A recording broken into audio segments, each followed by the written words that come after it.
Amaia Anterori emango dugu orain hitza. PowerPointa bihar detorta... Ja, prest da oso no. Bueno, nire aurreko danek eskerrak emanez hasi du hitzaldia. Niri ez dakipa, momentu honetan eskerrak emateko baino bestizio zer emango nieke. Zeratu gonbidatu gaituzten nahi, baina hemen txena honez, urte desente dara matzat hortxe, zuek zebeten lekuan, eta egia izateko momentu honetan hortxe jartzeko sentitzen dut ez da. Aiak hemen hau.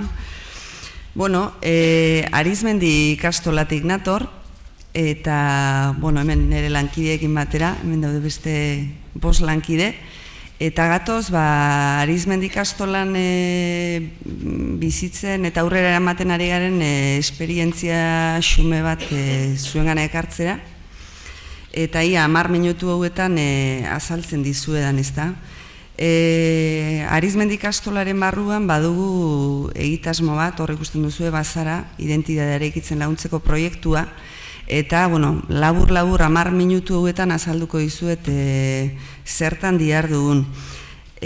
Hasi aurretik, datu batzuk pixka bat kokatzeko gure ikastola, ez da? Alde batetik lehen esan dugun moduan Arizmendi ikastola bada, beste hainbat ikastolekin batera ikastole mugimenduan parte dena, eta gero bestetik kooperatiba ere bada. Gure zaugarri bereizgarritako bada kooperatiba integrala garela, horrek esan nahi du gure ikastolako bazkide direla gu ikastolako langileok, ikastolako gurasoak eta gero bazkide kolaboratzaileak. UESI adibidez gure ikastolako bazkide da, Arrasateko udala ere bai, hainbat erakunde Fagor ere gure ikastolako bazkide da, eta gero norbanakoak ere baditugu. Bazkide direnak ikastolan. Pixka bat dimensionatzeko gure ikastola, ikastola nahiko handia da, onerako eta txarrerako. Aurre hezkuntzatik hasi, lehen hezkuntza, bigarren hezkuntza eta lanbide heziketa hartzen ditugu. 3 herrietan gaude kokatuta, Leintz Bailaran, Eskoriatza, Aretxabal eta Arrasaten. Guztira 12 gune ditugu, 12 ikastetxe desberdin. Eta kopuruei dagokionez, begira, 3.000 ikasletik gora ditugu, hor ikusten duzu etapa desberdinetan, langilei dagokionez 280, 300 langile eskaz gara momentu honetan, eta bazkideak lehen esan dudan moduan 3 bazkide mota ditugu.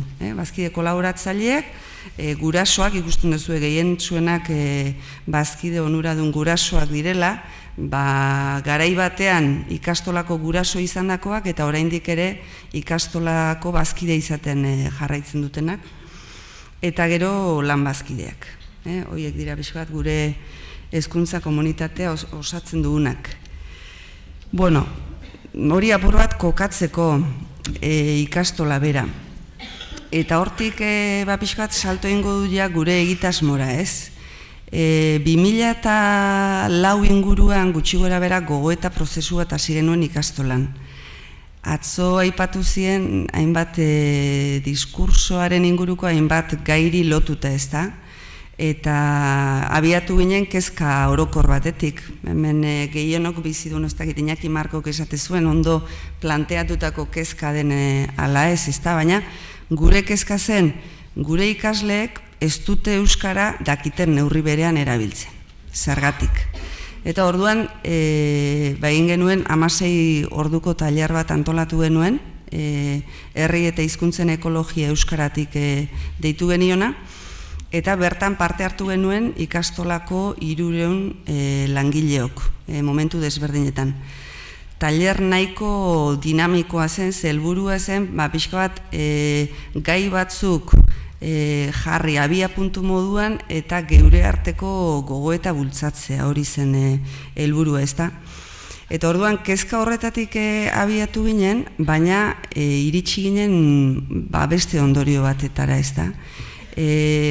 Behar bada gure arreta gaia eta gure begira da gure ikasleen erabileran dago, baina kezka igual sakonagoa da, ez da? Maila sakonagokoa da. Gure ikasleengan sumatzen duguna da hizkuntzarenkiko identifikazio maila jetxi egin dela. Eta behar bada identitate mailan daukagula kezka jarri beharra, edo indarra aldi berean, Eta orduan, hortik gero aurrera goitzengo dugu bigarren zatia, baina behintzat ondorioa hori izan zen, erabilera baino gehiago landu dezagun identitatea, Eta hortuik sortu genuen bazara egitasmoa, eta horrela daukagu definituta, bazara da identitatea eraikitzen laguntzeko proiektua.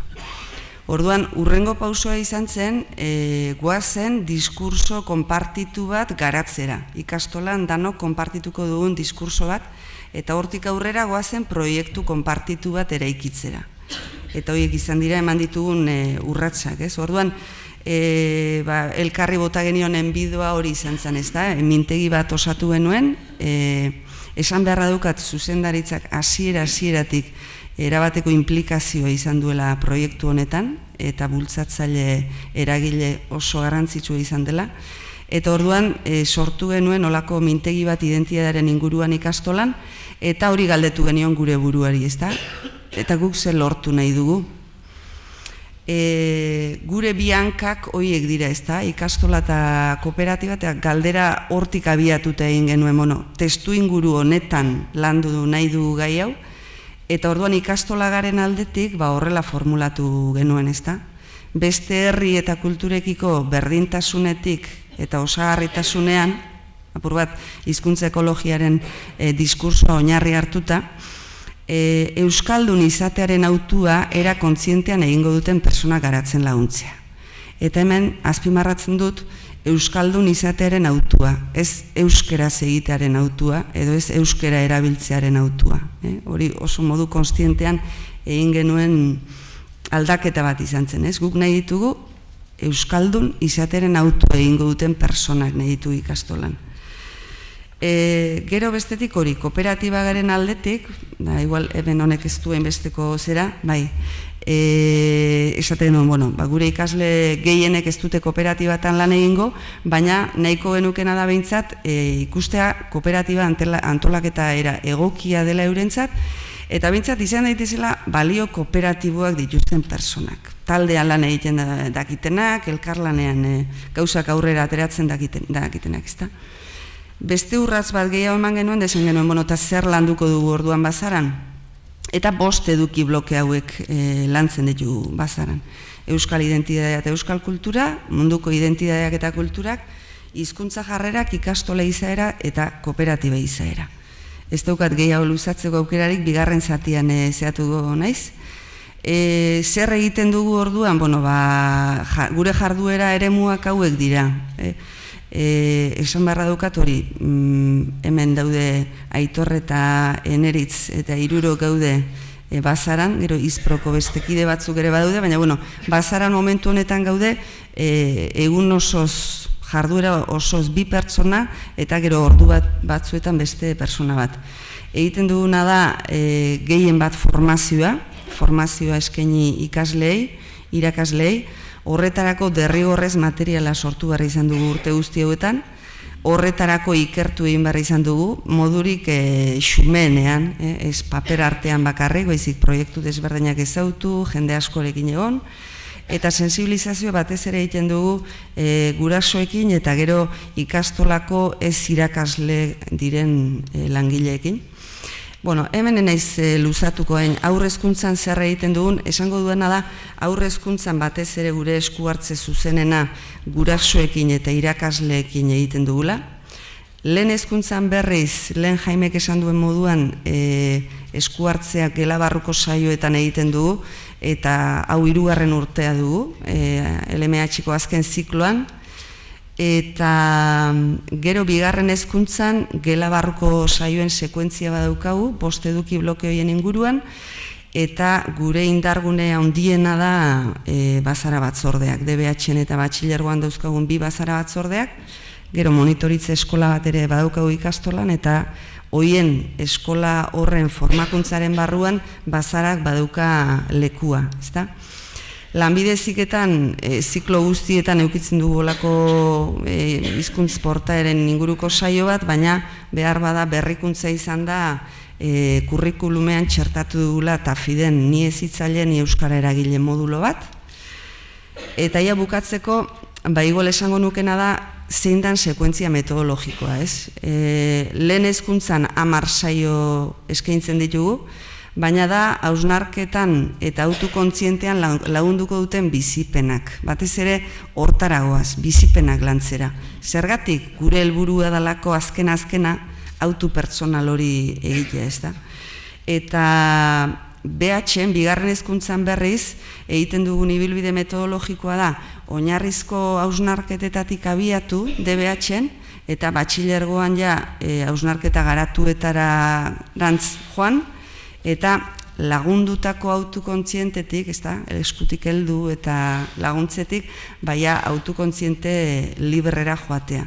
Eta hortarako, bazara batzordeak daude, guretzako oso indargune potentea direnak, tutoreak daude, gu gaude teknikari moduan, kanpoko erreferenteak daude, ikasle hoiak ere sartzen ditugu. Eta, bueno, momentuz, hauxe izango duke. Oso, eskerrik asko Amaia, azken islaria Petra Elser, 10 minutu.